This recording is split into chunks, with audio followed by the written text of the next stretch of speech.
The weekly text-based Tanya, what chapter are we on? 44. 44, very good. Today's learning is Lili Nishmas.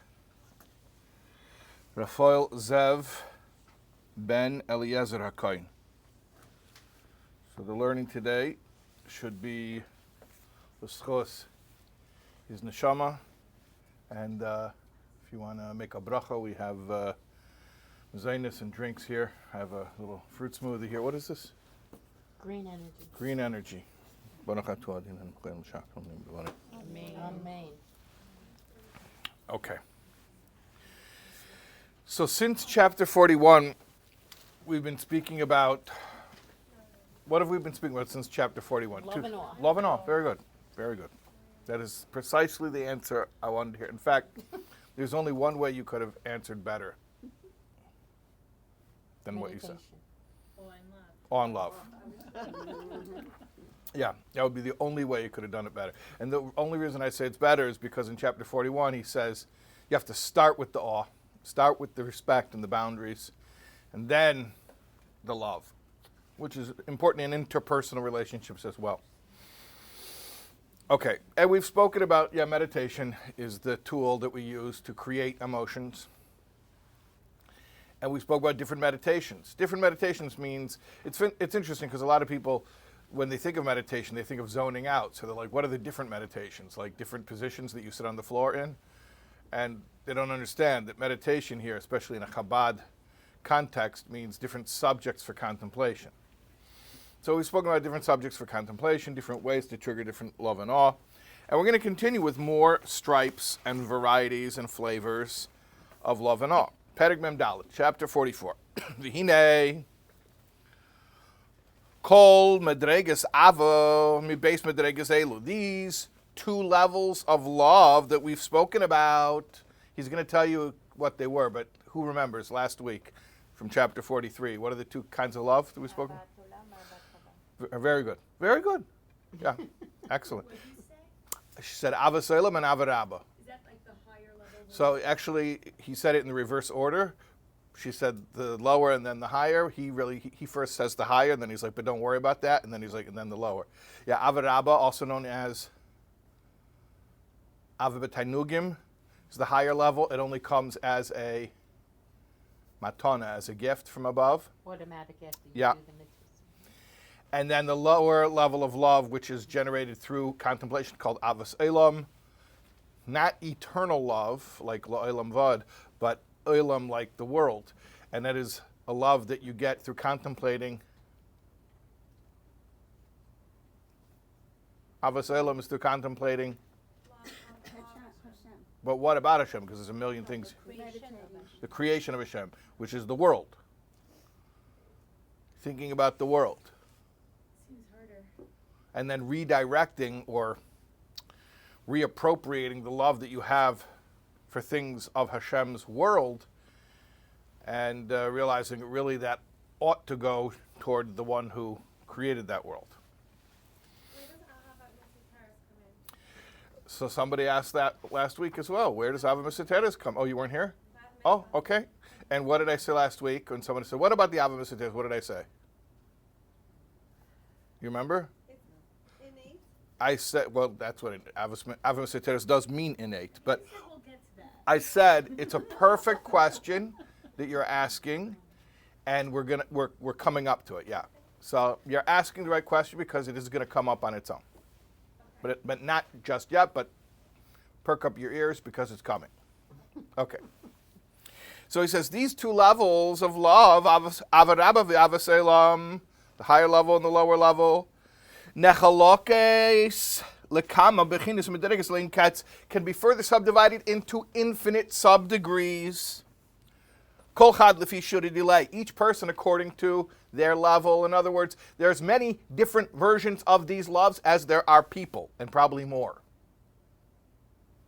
Like two Jews, three opinions. There are probably as many different ways of experiencing these loves as there are people, and probably more, because probably each person is capable of experiencing it in different ways, depending on the humidity.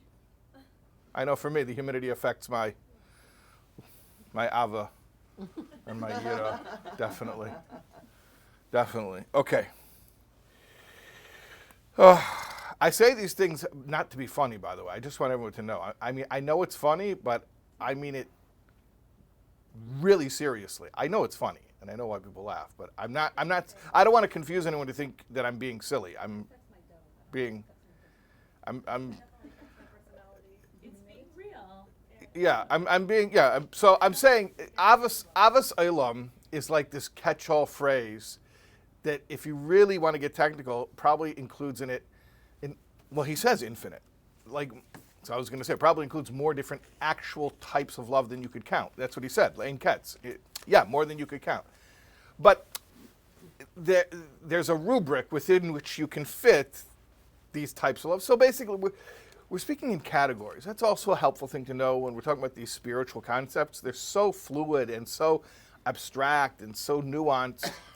Just remember, all these words that we use are labels for general categories. Don't get too technical and try to nail everything down and put it in a box. These are just helpful labels, but where one category overlaps with another category, or sometimes even where the higher level of one category could be even lower than the lower level of a higher category. Am I really confusing you now? There's a lot of overlap. What I'm saying is, just relax. Okay.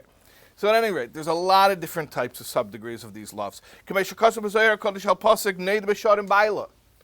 Like the Zohar says about the verse, where does it say? Where's the verse?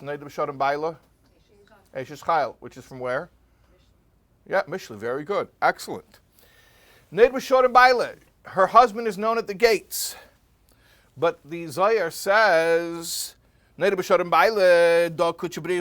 husband is Kutchabrichu, is the Holy One.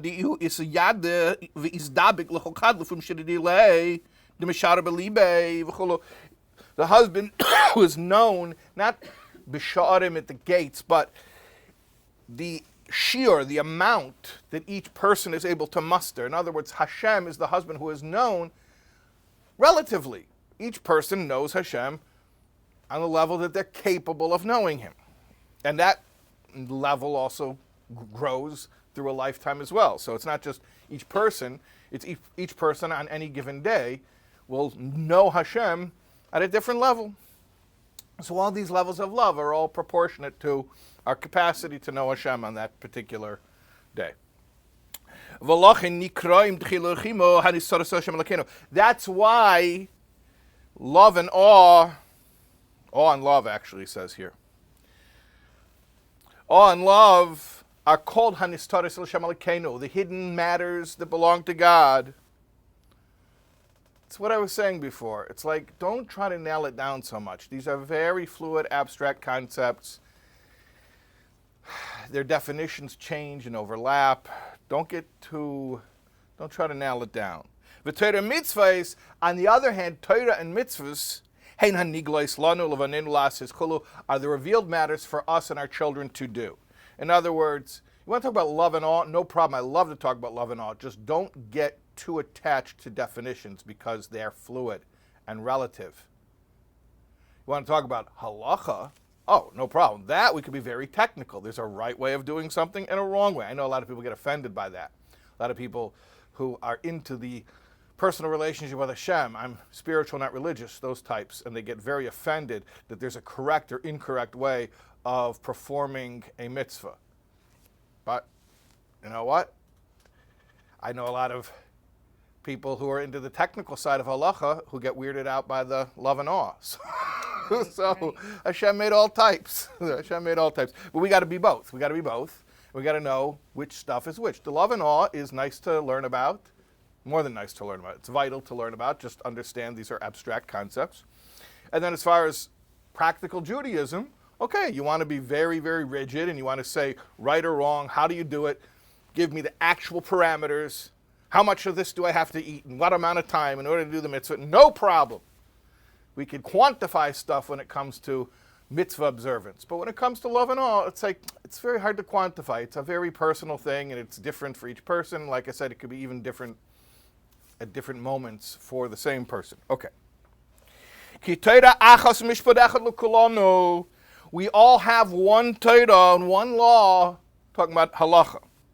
B'kiyam kol haTorah mitzvahs b'bechinas ma'aseh, when it comes to action, which makes sense because when you're talking about action,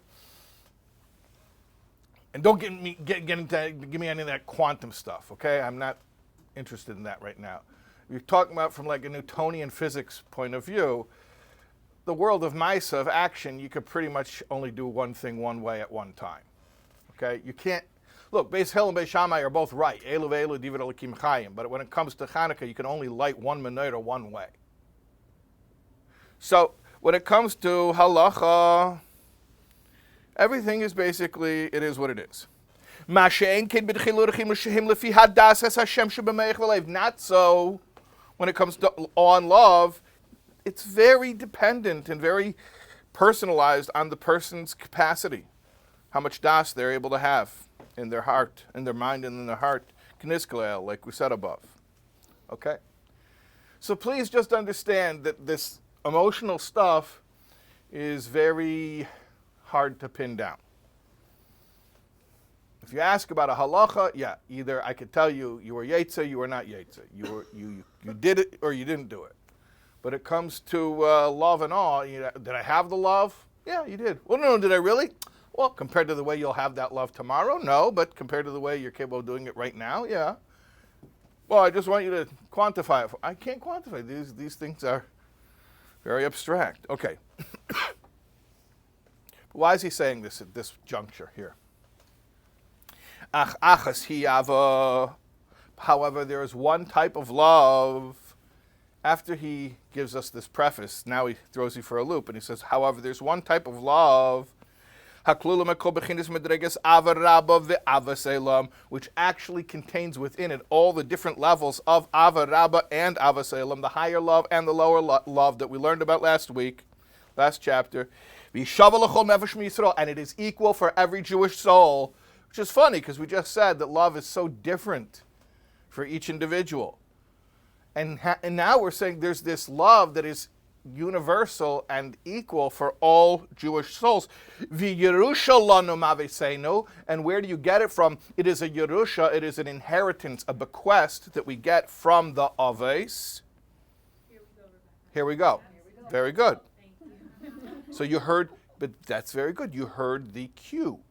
When we say yerusha, a love that's a yerusha, you're oh, hold on, I remember a love that's a Yerusha, chapter 18.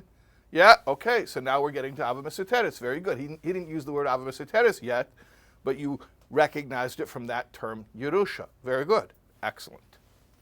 V'hainu, and this is namely, Masha Kosav HaZayir al Pasuk, Nafshi v'sicha b'layla v'geimer. The Zayir explains on the Pasuk, on the verse from Tehillim, my soul, I yearn for you at night. That's what this love is called. It's a long name for a love. Nafshi v'sicha b'layla. My soul, I yearn for you at night. That's the name of the love.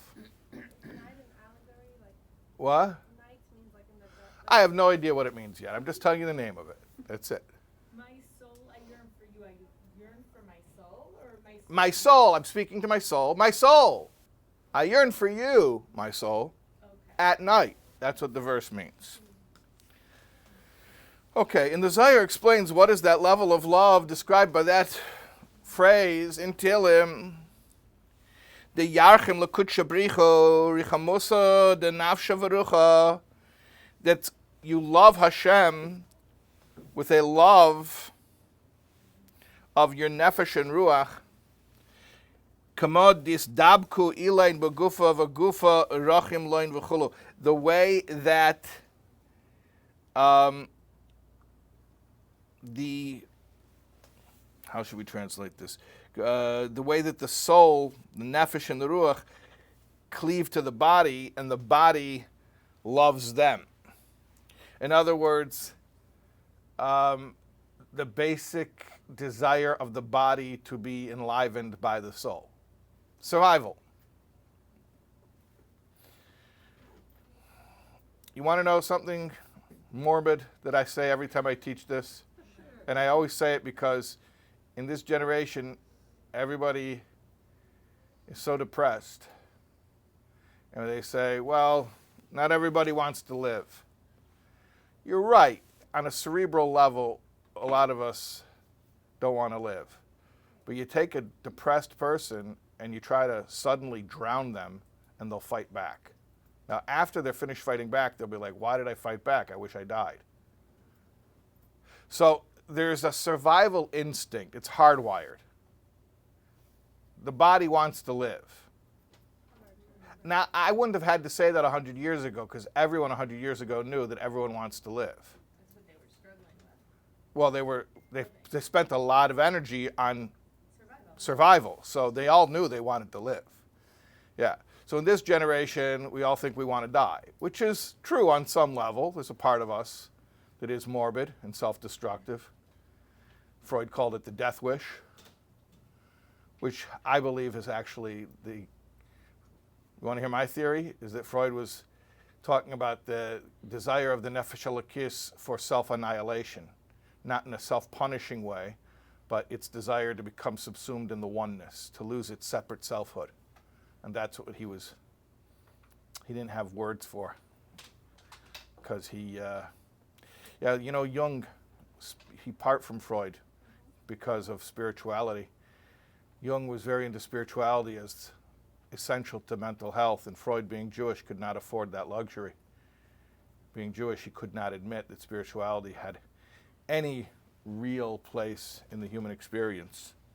It's funny how much Jews will fight with their own Jewishness and then have a huge disproportionate influence on secularizing the entire world just because they're uncomfortable with their own Jewishness. He was married to a very religious woman.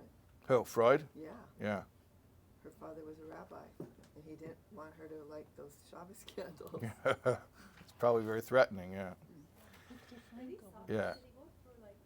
What? Did he go through a program and he suffered as a Jew, and that's why he rejected it? No, Freud grew up in a secular, very comfortable during one of those periods in history where, no, he was not persecuted. No. At any rate, so the soul, or the body, wants to stay alive. The body wants the soul. Don't get distracted, okay? I know I'm very interesting, and all my little asides are podcast worthy, okay? But don't get too excited about it.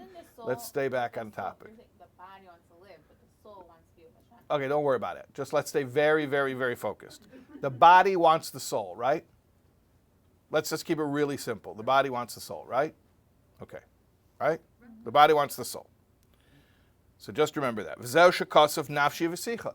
That's what it means. My soul, I yearn for you. Who's speaking? To whom? The body speaking to the soul and saying, I want you because you're my life. I don't want to die. Kloima, that is to say, mipnei she'ata Hashem nafshi, now we're going to shift it. Okay? On a higher level, you, Hashem, are my soul, my life, nafshi.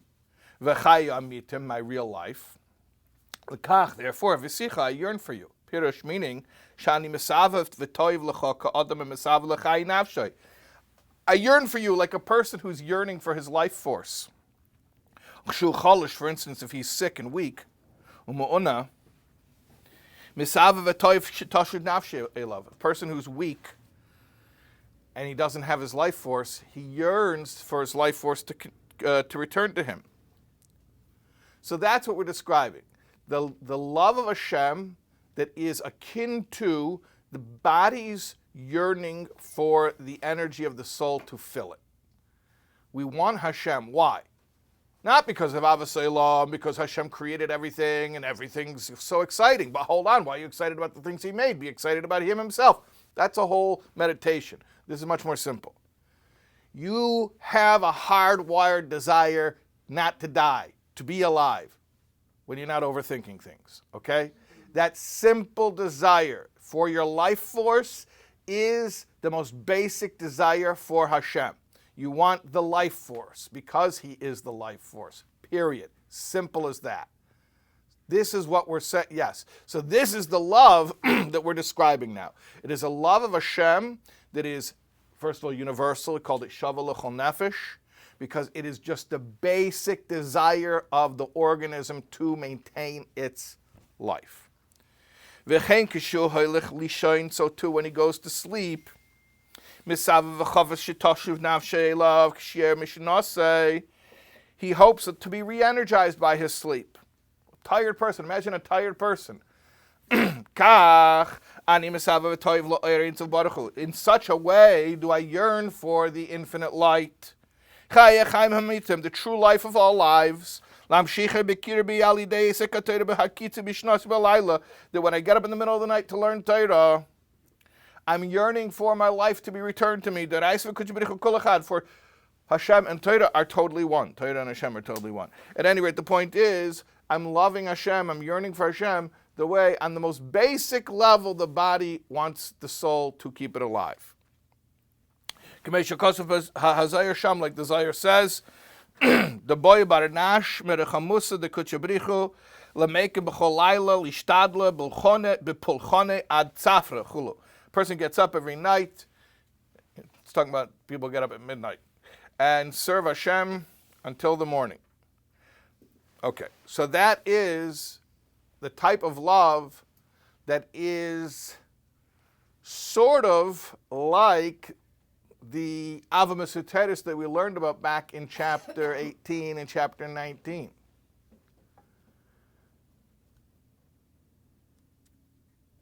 It is similar because it is a Yerusha. In fact, it's not just similar, it's the same love, really.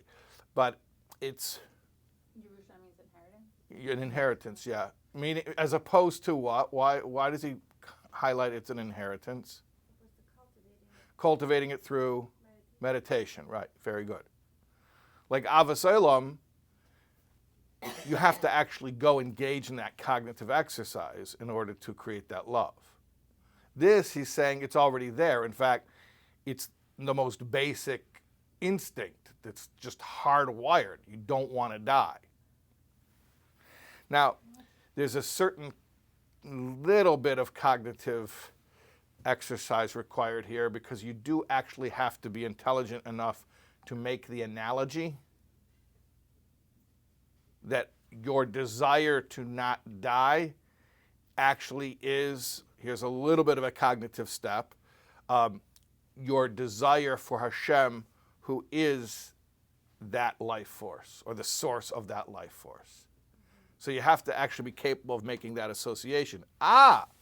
This desire that my body has for life is ultimately a basic expression of my desire to have Hashem, the life of all lives, present in my life. That sounds like a very generous manipulation almost. Well, this it says Ka'ayel Taro Galafikimayim Kainash. Yeah, right.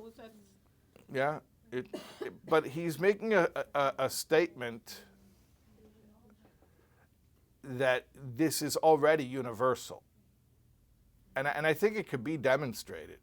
Like I said, even a depressed person, if you sneak up on them suddenly and try to kill them, they'll fight for their life. Yeah, but until then, they're still struggling. Yeah, it doesn't matter. That's not my point. To the contrary, that only amplifies the point.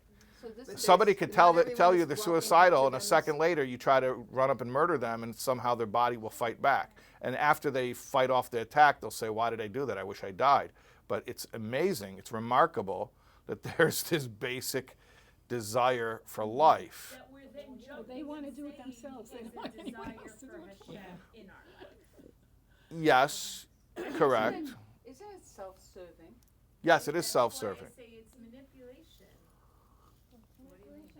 Well, To scare them? it's only a manipulation if you don't believe that these two things are really related. But he's saying that these two things are not only related, They're the same thing. but they're the same thing, correct? So he's saying, just JFYI, he says, I'm not getting into a whole theology class right now. We're not talking about the greatness of God, the greatness of his creation, and all that Avos Olam stuff you could contemplate another time. He says, I just want to tell you on a really simple level, this desire that you have to not be weak and tired and exhausted and drained, the desire that you have that your energy should be within you, you should feel alive. You don't want to feel drained, you want to feel energized. He says, okay, what is that energy? That's Hashem. So you already desire Hashem. is just another tool in the toolkit. If you don't want to use this, you can go back to Ava Salem. Or you can wait around for Ava Rabbah to kick in. Okay, and if you don't like this one, we have another one in the back. He's going to whip out another Ava. Okay, get ready. Which is the best one for high humidity? High humidity, it really depends. Some people thrive on that. Okay.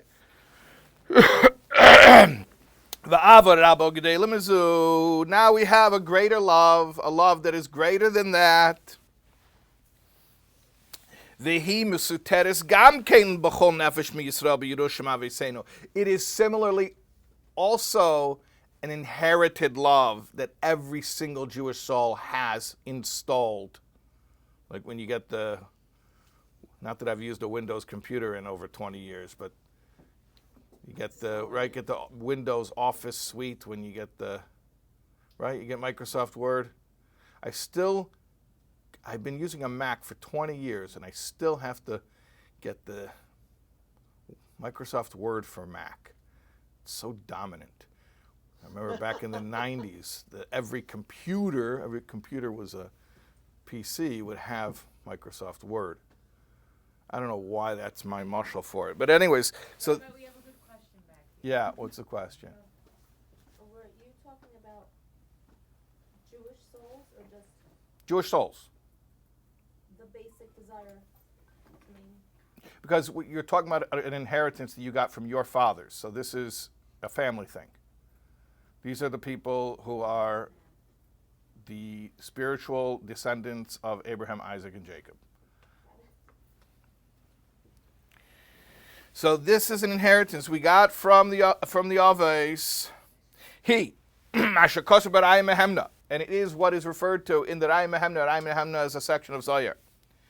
Kibrod yishtadol basar ave v'imei, like a son who strives for his father and mother, whom he loves more than his own self and soul and spirit.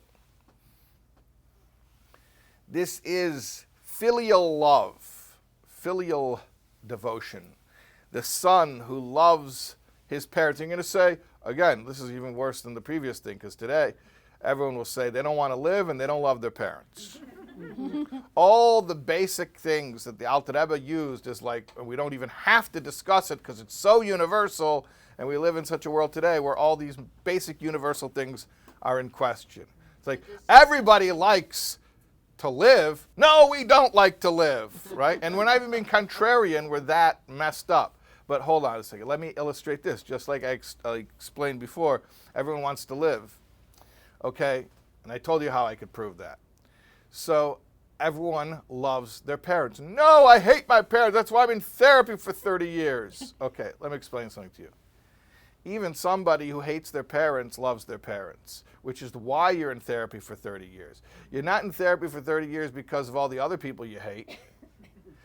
There is a basic, fundamental, natural connection to love your parents. And when, for whatever reason, that becomes difficult or impossible, it causes huge disruptions precisely because it's such a basic, normal thing.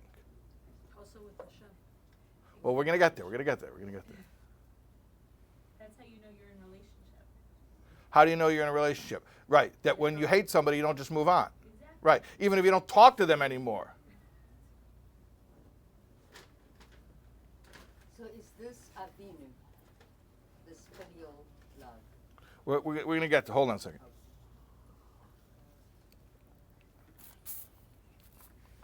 Okay.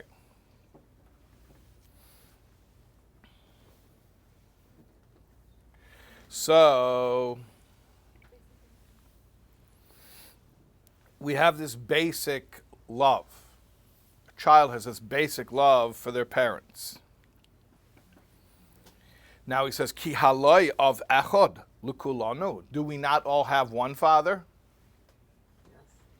So similar to nafshi v'sicha, where you take your basic desire for life and you transfer it over to, you don't even transfer it, you identify that it is a desire for Hashem.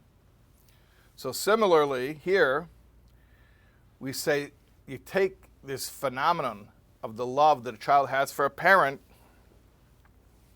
and you realize that that is really the love that we have for our Father in heaven, for Hashem. Again, what do these two loves have in common? That they are building on something that's universal, that's already in the factory default settings. Like I said, it's like getting Microsoft Word with your Windows computer. It's already there. V'af ki mi hu zeve zehu asher arav libay legashes lahasik afilu chelik echad mini elef memedreges avos rai mehemna.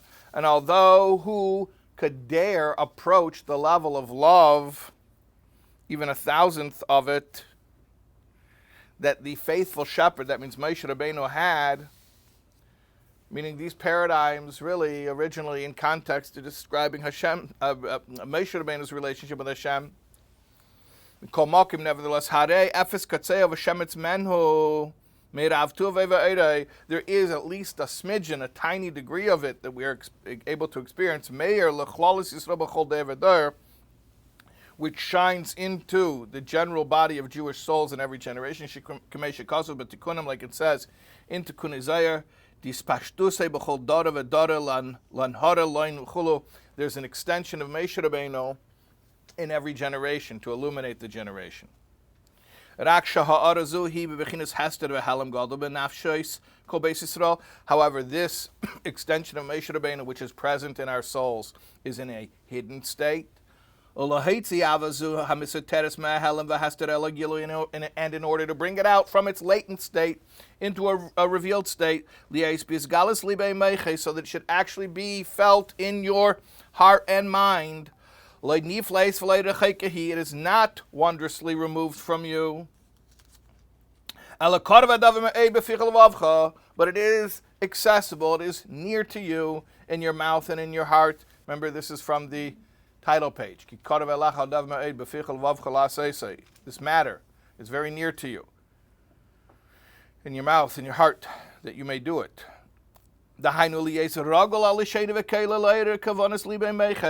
it mean is near to you? That it should be habitual on your tongue and in your voice to summon up this intent in your heart and in your mind. That means to regularly delve in mentally to these matters about Hashem. That Hashem is our true Father and the source of our life. That's referring to those two types of love. And to arouse in your heart the love for Hashem, which is like the love for a father. So anyways, he's saying, it's interesting, these are based on factory default settings, but they require some degree of mental exercise. Sort of hybrid between the Ava Mesuteres and the Ava that we bring about through meditation. Because it's not made whole cloth from meditation like Avas Olam is, but it is, it does require some degree of meditation. He says, however, it's not so hard. If you habituate yourself this way, it will become second nature. And even if you think you're fooling yourself and that it's not authentic, don't worry. Because it really is true. Deep down, the Ava Mesuteres is there. The love of Hashem is there. In other words, don't think you're faking it, that you're fooling yourself to think that you're creating this love, because you don't have to create this love because it's already installed in you. So don't worry about that. It's just bringing it out into a revealed way so that it actually gets translated into action. What does it mean to bring it into action? It means the Torah you learn, the mitzvahs that you do because of this love,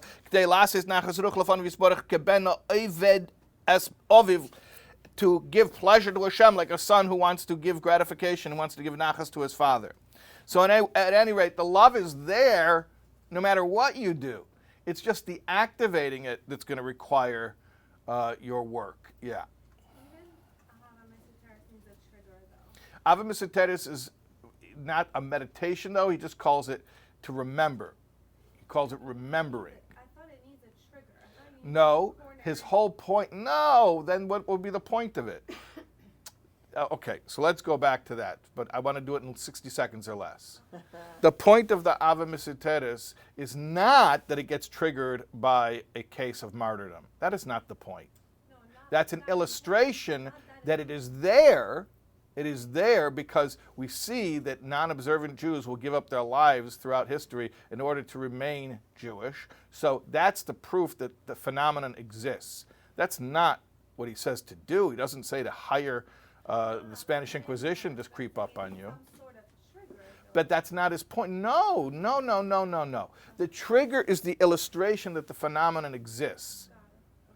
As far as an avoida, what he tells you to do about it, he says to remember that it's there. To remember that it's there. When you'll remember, without a trigger, that's his whole point. If you're going to wait around for a trigger, then he didn't give you anything. But what he's saying here is this is not remembering something that's already there. This is using something that's already there as your subject of meditation, which is a little bit of a hybrid because it is meditation, but it's meditating on something where you're already working with a certain baseline. So the remembering is the activation? The remembering, the true Ava Misoteris, which we call the short way, back in chapters 18 through 25, yeah, you activate that love just by remembering that it's there. Here, you're building on it through some type of mental exercise, but you're building on it. It's already there. So it's like a hybrid. It's not straight meditation, but it's not straight triggering.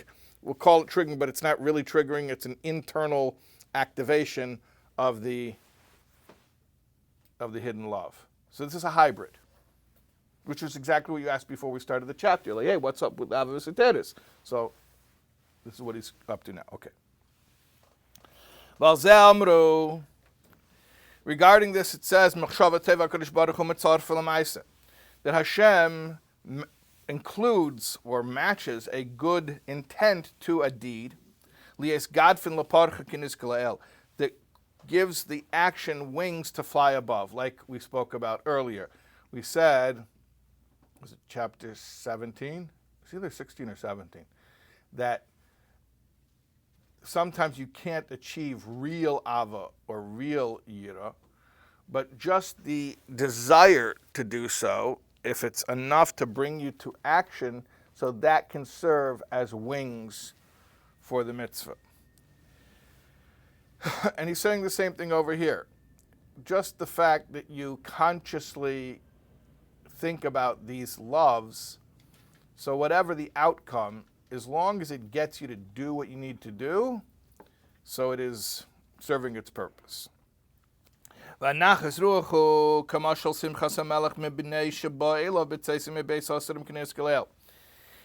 pleasure that Hashem has for his part, and that you could also vicariously have on behalf of your soul, is like the metaphor of the king's son who was in prison and comes out. Or what we spoke about in chapter 33 about having joy, about Hashem's joy, that he's getting a dwelling place in this world. V'hinei gam lebechinas nafshi v'sicha nizkele el kodev adavar me'elei tzia me'ahalam el gilui al yidei hergol ha-hergol tamid b'piv v'libe shavin. This level, the first level we spoke about today, nafshi v'sicha, it is not that hard to activate it if you habituate yourself to do so. However, let's say you're not able to manage to bring it out. Nevertheless, then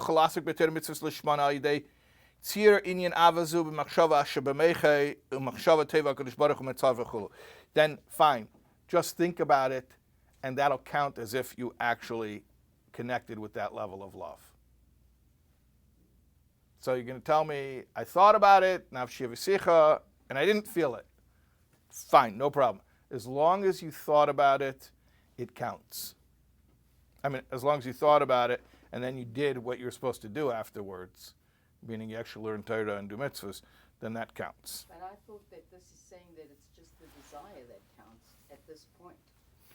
That the desire to do it is enough to give you the love and the awe as wings. That even if you don't get to that, but that's the whole no. That's the whole point about machshava teva kadosh baruch hu mitzvah for lemaisa. Hashem combines a good intent to a maisa, to a deed. You have to have the deed. You have to have the deed. If you don't have the deed, then you could have really amazing love and awe, and that's worthless. But if you do have the deed, then even very puny love and awe will count, will be enough. You just have to make sure to follow through with the deed. Okay, we're almost finished with this chapter. I'd like to finish this chapter today.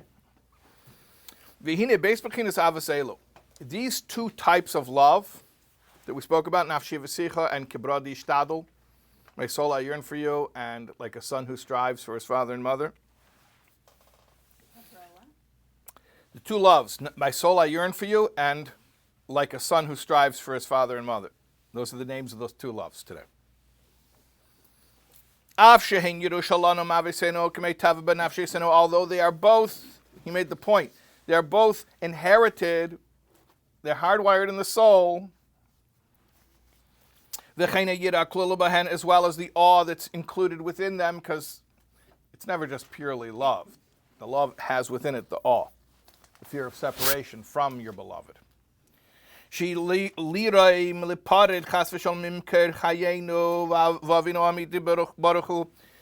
an awe that's included in that love, which is the fear to be separate from your father or your source of life.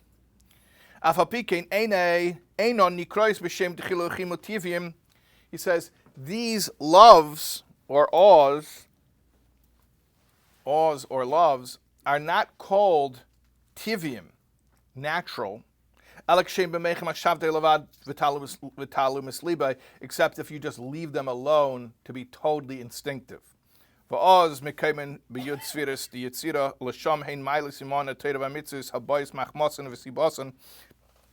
they only lift up the mitzvahs that you do because of them to the world of Yetzirah.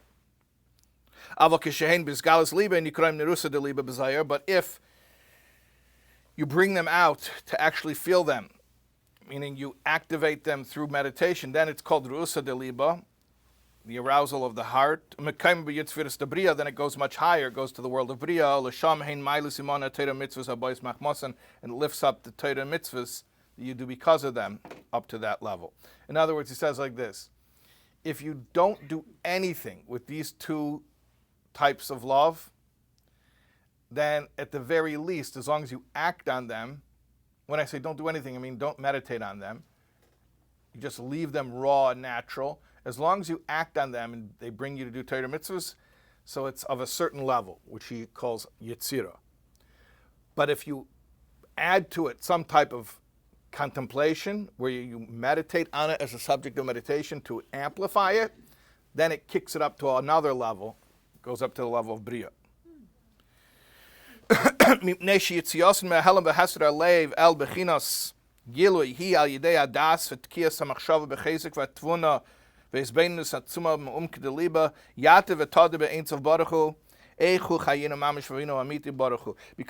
in order to get these native instinctive loves to come out into your heart in a conscious way, it takes focus, takes meditation, takes constant practice to think about how Hashem is our true Father and our true life. True Father is that one type of love, true life is the other type of love. Right? Or actually the other order. Eichu chayenu mamish, true life, vavinu hamiti, and our true Father. So when you think about how it is true, then you get the best of both worlds. You guys understand? This is very, very simple. Okay? There is natural love and there is intellectually generated love. So chapters 18 through 25 is a prime example of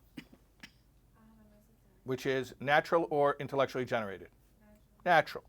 And let's say previous chapter 43 when it talked about Avasalam, primary example of intellectually generated. And here in chapter 44, Nafshi V'sicha and Kibrod Yishtadol, what are they? A hybrid. You're taking something that's natural, but you're amping it up through some meditation. Umdaz Zeis, Masha Kosab Tikunim, you should know what it says in the Zohar. Ki ba'elam abriya mekanan tamon imo yalo shehi is beinus b'reins of Baruch Hu chaya chayim ukamayim lio bina libo v'alev maven. The level of bria is the nest where where bina the mother roosts. And he's describing anything that is born from intellectual contemplation has that relationship to that world of bria, which is higher. It's higher than Yitzira. Yitzira is just emotional. This is intellectual. Furthermore, El Shabbos Bechinas Avas Elo and Iskaras Leil Hein Klulis Mi Bechinas Ava Rabba Gdela Mula Midchilo Chimosichlim Asher Ava Nikras Le'el B'Shem Avas Elam. He says, now I want to tell you something even more.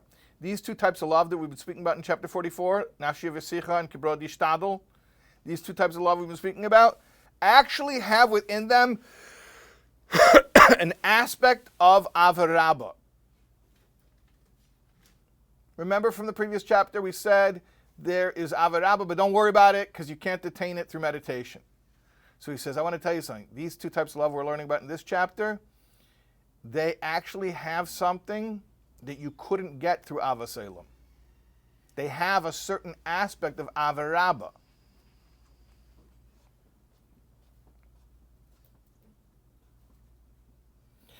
Right? He says, they have an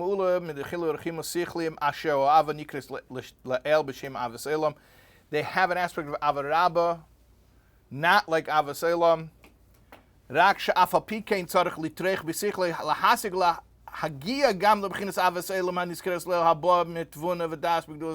However, don't think that you shouldn't engage in Avasalam, you still should. In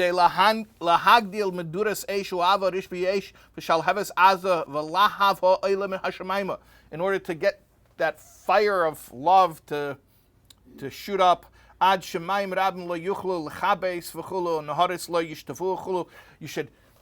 still do the Avasalam to get it, you fan its fire until no water could put it out.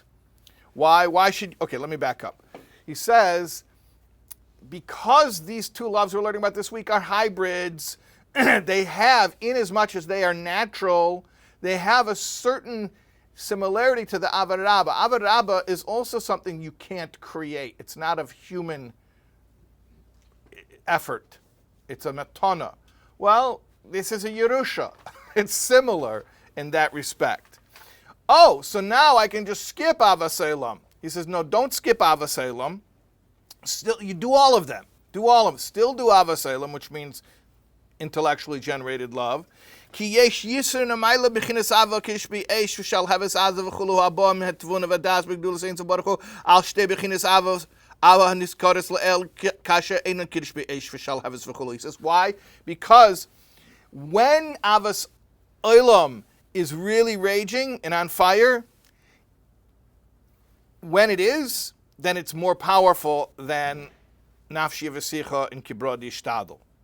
Ki yisana milas hazav ala kesav v'chulu commission is common, like the advantage of gold over silver. It has a certain, gold is silver with fire in it, metaphorically.